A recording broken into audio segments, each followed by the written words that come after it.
Olá, meus amigos leitores. Hoje nós temos Sherlock Holmes. Eita, para você que é das antigas, tem aqui, ó, Editora Melhoramentos, 13, todos os 13 volumes. Nossa, quando eu era menino, eu era doido para ter essa coleção.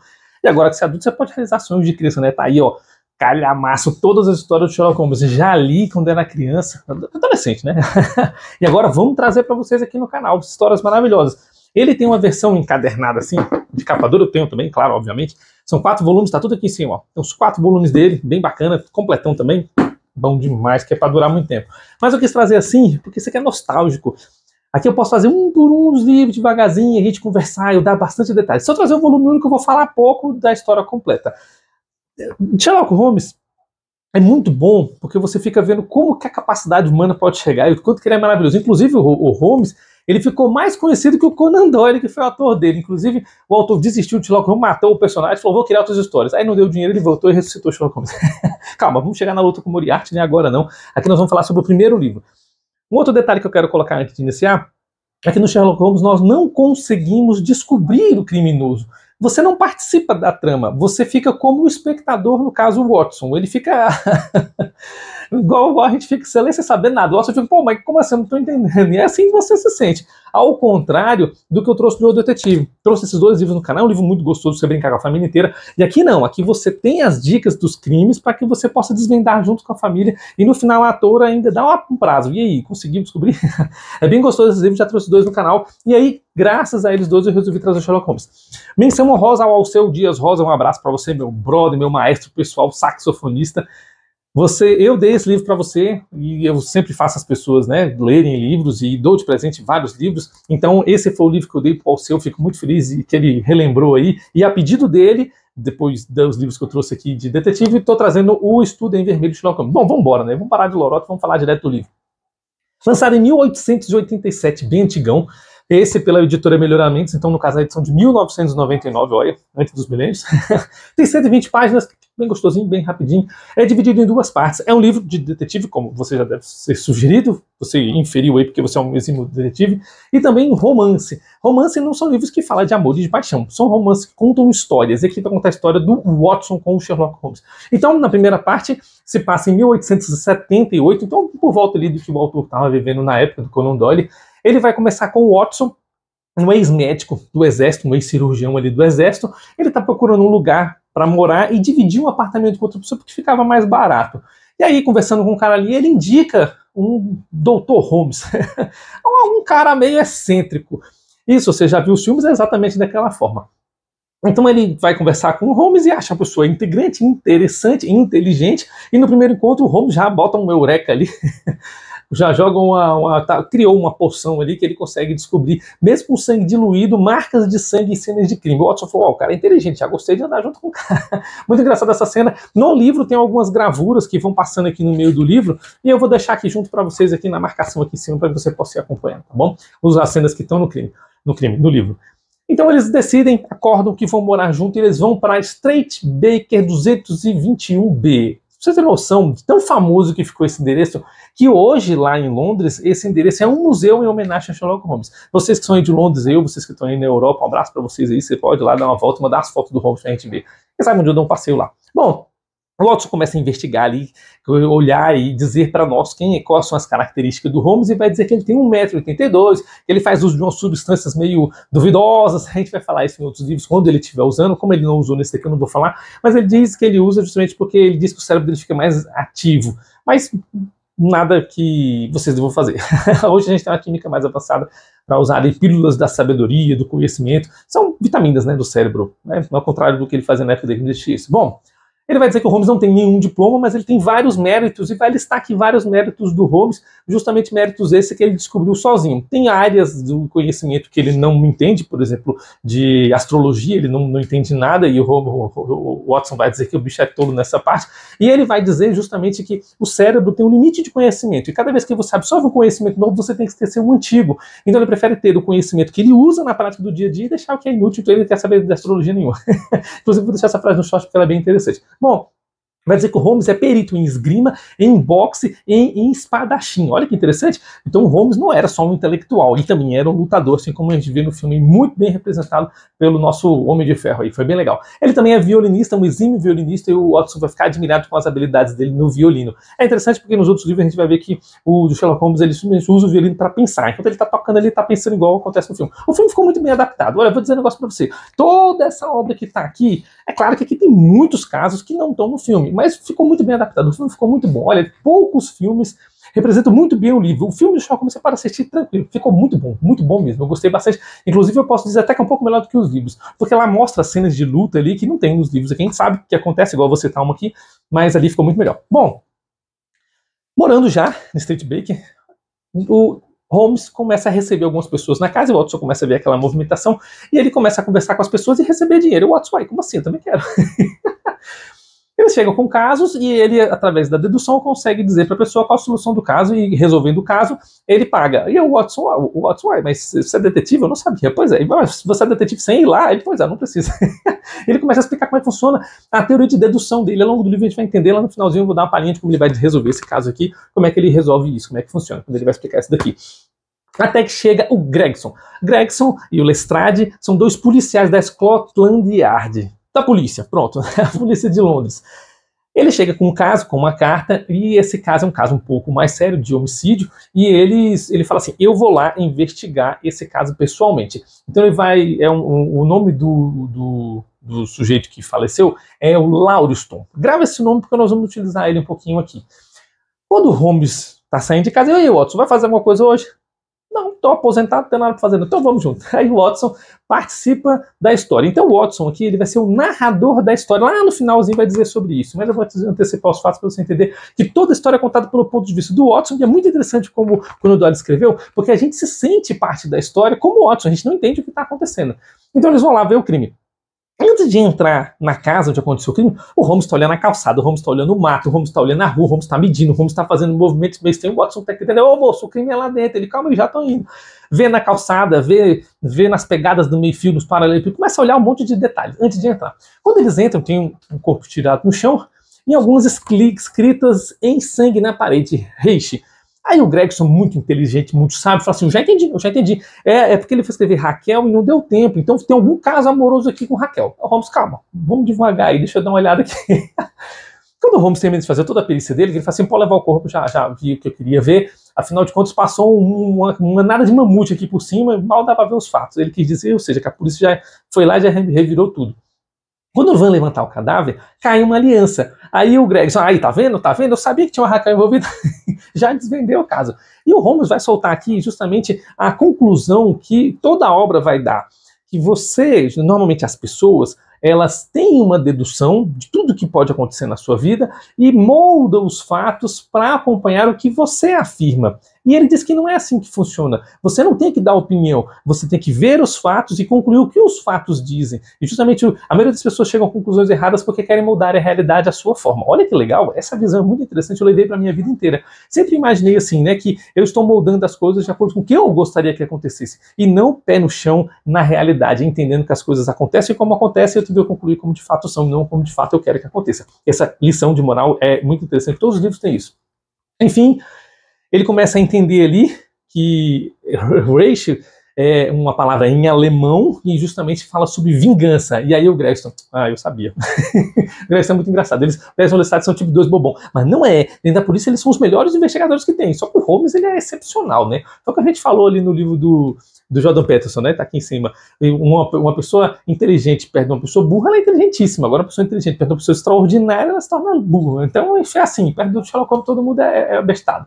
Bom, Sherlock Holmes então deduz que tinham duas pessoas, um é o que está falecido, e o outro ele conclui que tinha uma determinada altura pelo tamanho do pé. O pessoal, olha que interessante. Bom, ele fala assim, olha, veio aqui um primeiro policial e eu quero saber onde ele está, eu quero falar com ele. O pessoal, sim, de fato veio um policial, sim, não sei como é que você sabe, mas enfim, ele vai lá conversar com esse policial. Quando ele vai conversar com esse policial, o policial conta para ele como que aconteceu os fatos, e ele dá uma bronca nele, fala assim, rapaz, você deixou fugir o suspeito, porque ele falou que na hora que ele entrou tinha um mendigo na porta, ele enxotou o mendigo. E o mendigo era o suspeito. Aí eu vou deixar mais uma frase no short sobre isso, onde ele fala para você não deixar nenhum detalhe passar. Se aquele mendigo fosse assassino, você passando pro mendigo. E agora, olha só, ixi, então deu ruim. Muito engraçado. Bom, Sherlock Holmes então manda fazer uma réplica daquela aliança que ele encontrou, bota anúncio no jornal, porque se a aliança era importante, então a pessoa ia lá encontrar, então uma senhora vai lá atrás dessa aliança e ele bota o Watson para receber a senhora, porque todo mundo conhece a cara dele, né, como detetive. E ele fala assim, uai, o Watson, uai, Sherlock Holmes, você não deve estar muito por dentro do caso, não. Você não disse que era um homem alto e tal? E aqui tem uma senhora, ele, calma, vamos segui-la. Quando ele segue, ele entende que ela faz parte do crime, que ela é cúmplice, mas simplesmente não encontra o culpado, mas ele fica ali olhando. Ele paga alguns mendigos, alguns meninos moradores de rua, para poder fazer investigações paralelas para ele, e tudo que a gente vê é isso, é o ponto de vista do Watson. O Watson vê os mendigos chegando em casa, os moradores de rua, criança, ali, adolescente, pegando a grana e dando informação pro Holmes, e o Holmes calado, e você fica assim, e aí? Que informação que foi? Como é que fica? O Gregson vai lá na casa deles, do Holmes e do Watson, e fala assim, olha, eu encontrei um suspeito. Tinha uma cartola no lugar, pelo tamanho da cartola, eu pedi para um chefe cartoeiro, sei lá como é que se diz, hoje a gente chama de alfaiate, ver o tamanho da cabeça, e o tamanho da cabeça ver o tamanho das pessoas que tem disponível, então eu cheguei a um suspeito. O Sherlock Holmes, interessante, aí gostei, vamos lá conversar com esse cara. Quando eles vão conversar com esse cara, eles vão na casa do senhor e da senhora Stangerson, e eles são suspeitos do caso que está acontecendo. E quando eles estão conversando ali, o Holmes, deixa eu falar com o senhor Stangerson então. Quando ele chega lá, o Stangerson também foi assassinado, e na parede está escrito Richard. Todo mundo, eita, agora a casa caiu. Um segundo assassinato com o mesmo nome. Bem lá na hora onde eles estavam. Quando eles olham pela janela, tinha um cara fugindo pela janela, mas o primeiro policial que chegou lá disse que era um limpador de vidros. Essa polícia é muito boa, cara. Parece a polícia do Brasil. Bom, enfim, mentira, a polícia do Brasil é boa demais. Ela tem, inclusive, tem tanto caso para resolver que não consegue resolver tanto caso que tem. Bom, vamos lá. Então, assim, ó, ele simplesmente começa o Sherlock Holmes fala para eles assim, desvendei o caso. Acabou, tá tudo solucionado. Então a polícia, ué, como assim? Acabou de morrer um aqui, como é que tu solucionou? Então explica pra gente. Olha, não posso explicar, porque se eu explicar, eu não vou conseguir prender. Então eu preciso fazer toda uma tramóia aqui, todo um bem bolado para poder prender o cara.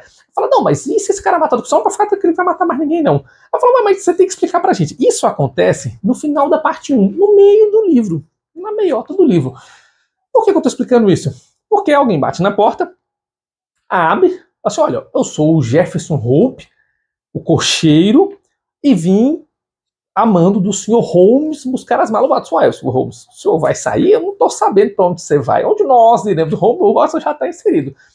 O Holmes, o Sr. Jefferson, por favor, pegue as minhas malas. Quando o Jefferson cata as malas, o Holmes vai, passa a algema no braço. Inclusive, nessa época nem existia algema, pelo menos segundo o livro, né? Ele que inventou as algemas.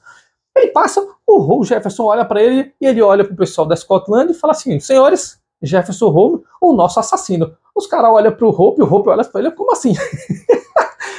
O cara simplesmente tenta invadir ou pular a janela, destruindo as portas com tudo ali. O Gregson, o Lestrade, cata ele, o Holmes dá uma gravata no bicho, o Lestrade pega a gravata, aperta e vai dar uma briga solta, que é só a cena dos filmes, né? De porrada. Prenderam o bandido. E todo mundo, ué, bicho, mas tá na metade do livro, como assim? Tu já prendeu o suspeito? E a gente fica. Essa parte é bem legal, cara. Quando eu li essa parte eu fiquei emocionado. Falei, pô, mas como assim? Já prendeu o bandido? Muito bom, muito bom. Como é que ele conseguiu chamar o bandido até a cena do crime se ele acabou de pular a janela? Muito bom como foi feito o filme, o livro. Acaba a primeira parte. E na segunda parte ele começa a contar uma história e lá no final ele vai explicar por que ele tá contando essa história. Então, para não ficar meio viagem, eu vou começar contando do porquê da história. Eles prendem o Jefferson e falam assim, meu amigo, nós queremos os fatos. Ele fala assim, olha, eu vou contar tudo, porque eu tô com a doença do coração aqui, o Watson realmente atesta que ele tem essa doença só pelo ouvido ali, ou que ele tem sinais desses sintomas, e eu não vou chegar ao julgamento, não vou chegar ao tribunal, mas eu já cumpri a minha missão, mas eu posso falar tudo para vocês aqui. Ele vai confessar o crime, que de fato foi ele, e ele vai explicar o seguinte, ele vai explicar que existia um homem chamado John Ferrier e uma criança, Lucy, que estavam abandonadas num deserto ali, e estavam há 3 dias com fome, com sede, e estavam prontos a morrer. Inclusive, eles fazem uma oração de entrega das suas almas para o além. Quando eles desistem, passa uma caravana do exército mórmon a cavalos, e o exército fala para ele, olha, eu salvo vocês desde que vocês aceitem o nosso Senhor o Salvador. Olha, você vê, aceita é desse jeito, né? Só te salvo se você me salvar. É por isso que eu gosto do cristianismo. Salva qualquer um, você querendo ou não. Salva os caras. Não, nós aceitamos o que você mandar, eu tô aceitando. Então eles vão morar junto dos mormons. Em 3 anos o cara já é o melhor fazendeiro da região. Com 6 anos ele já é o mais abastado. Com 9 ele é o mais rico. E com 12 anos ele tem a maior posse de todos os mormons ali da região. Com 12 anos o cara é maioral. E ele nunca quis se casar para cuidar da Lucy, que não era filha dele, mas ele salvou a Lucy ali, parece que de um roubo, de uma luta ali, e ficou como filha dele. E ela, né, para honrar o cara que criou, também cuida dela. Ela na cidade ali, num estouro de vacas, ela fica desesperada, e um homem vai lá e salva ela fica apaixonada pelo cara, o cara fica apaixonado por ela, e ela chega pro pai, ó, gostei do caboclo, o caboclo gostou de mim, a gente quer se casar. Ah, beleza, tem meu acordo. Quando o chefe da máfia Mormon fica sabendo, e máfia na palavra do M maiúsculo, já vou explicar por quê, ele fala assim, olha, você é o mais rico da região e nós queremos que as suas posses fiquem dentro do grupo dos Mormons, dentro da seita, dentro da máfia. Se você não aceitar, em 30 dias vocês estão mortos. Olha só. E começa a mandar mensagem todos os dias. Dia 29 manda mensagem. Falta 29 dias para ela casar-se com um desses dois homens aqui, que são os homens que podem se casar, que estão disponíveis para casar com ela. E ela não quer nenhum dos dois, é tudo bandido. 28 dias, 27 dias, fica aquele terror psicológico e o John quase não dorme, tentando proteger a Lucy. 26, 25, 10, 5, 4, 3, 2 dias. Faltando 2 dias, a fazenda toda sitiada, ali, o negócio tá feio. Aparece um cara rastejando pela porta, o John já fica doido para meter bala nele. Era justamente o cara que estava no estouro da boiada e pediu ao filho dele em casamento. Falou, bicho, você tem que ajudar a gente a sair daqui. Não, eu vou te ajudar, calma. Eles saem se arrastando pelo mato e conseguem fugir na calada da noite. Nessa fuga, eles ficam 2 dias ali fugindo e levam só comida, dinheiro e água. Esse cara que foi se arrastando, que pediu em casamento, ele é um exímio caçador. Ele fala assim, olha, acabou a comida, vocês ficam aqui na fogueira, dentro da caverna aqui escondidinho, que eu vou caçar. Ele se caça, se perde, quando ele demora mais ou menos 5 horas para chegar. Quando ele chega, não tem mais nada, só o fogo apagado. Ele começa a caçar de tudo quanto é jeito ali e encontra um monte de pedra entulhada com uma lápidezinha com o nome de John Ferrier. Os Mormons encontraram eles, mataram ele. Ele vai louco atrás do exército dos Mormons. Quando ele chega lá, encontra um amigo e fala assim, cara, o que aconteceu com a Lucy? Não, a Lucy casou com um dos caras lá e ela vai ficar com eles agora, você não tem o que fazer. E ele não tinha como lutar contra o exército inteiro, né? Um mês depois, Lucy, decepcionada, triste, não comeu, não viveu, não fez nada, definhou e morreu, faleceu. E eles herdaram todas as posses do John. Então, esse cara que queria casar com a Lucy, eu não estou omitindo o nome dele de propósito, ele simplesmente vai lá no funeral dela e tira a aliança dela, que ele disse que ela ia ser a prometida dele. Ele vira um selvagem nômade no meio da floresta, no meio dos pedregulhos, prometendo a sua vingança contra esses dois caras. Daí você já deve estar entendendo, né? Quando ele fica sabendo que os caras estão saindo da cidade para expandir o território deles, ele começa a perseguir os caras por todos os Estados Unidos durante vários anos. Ficou 5 anos na montanha e vários anos perseguindo eles, até que eles vão parar na Europa com medo da perseguição desse cara. Na Europa eles vão em vários países ali, inclusive em Londres, e chega em Londres, eles são mortos pelo Jefferson. Então, o cara que está contando é justamente o algoz dos dois rapazes, é o assassino dos rapazes, que é o assassino do livro. Então, o Jefferson Hope, que era o cocheiro, os matou justamente por esse motivo, porque a esposa dele foi morta pelos caras do mal. Então, ele só queria a vingança. Ele sabe que está errado e vai ser julgado por isso. Mas então, o Holmes vai explicar, então. Mas aí o Jefferson também, né? O Holmes já deduziu, mas o Jefferson vai explicar que ele trabalhou de várias funções, uma delas foi faxineiro na universidade, de um químico. E ele conseguiu fazer veneno. Foi a forma como o primeiro assassino foi feito. Como é que ele fez? Ele fez 2 cápsulas, uma com veneno e outra sem. Quando ele estava de cocheiro na cidade, um primeiro assassinado, o Lauriston, ele simplesmente saiu para beber no bar, voltou muito bêbado, pediu cocheiro e ele era cocheiro do cara. E quando ele chega em casa, fala assim, ó, bicho, olha na minha cara aqui, e vem sentir o teu perdão.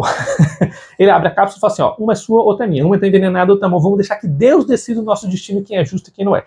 Cada um toma a cápsula, o Lauriston falece, e ele tem, por causa do problema cardíaco dele, o nariz dele sangra. Então ele pegou com o sangue do nariz e escreveu na parede, e ele vai falar que escreveu simplesmente para despistar as polícias. E conseguiu, né? Porque o Gregston estava falando que era a Raquel.